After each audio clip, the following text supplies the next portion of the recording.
আসসালামু আলাইকুম প্রিয় ভিউয়ার্স, প্রিয় বাংলাদেশবাসী।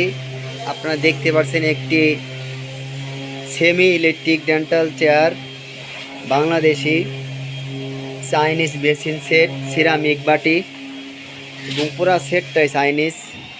লাইট চাইনিজ, একটা এক্সরে লাইটটা অনেক বড় দেখতে পাচ্ছেন। চেয়ারটি চেয়ারের রেক্সিনের কালার দেওয়া হয়েছে, দুই রকমের ডিজাইন করা হয়েছে সেলাই করে। খুবই চমৎকার একটি ডিজাইন করেছি আমরা, দেখতে পাচ্ছেন প্রিয় ভিউয়ার্স। এটা একটা বাংলাদেশ ডেন্টাল সাপ্লাই থেকে ভিডিওটা ছেড়ে দেওয়া হয়েছে ইউটিউবে। আমার নাম্বারটি হলো 0192334652। এই নাম্বারে ফোন দেবেন, হোয়াটসঅ্যাপ, ইমো এবং সরাসরি। আসসালামু আলাইকুম ওয়া রাহমাতুল্লাহি ওয়া বারাকাতুহু।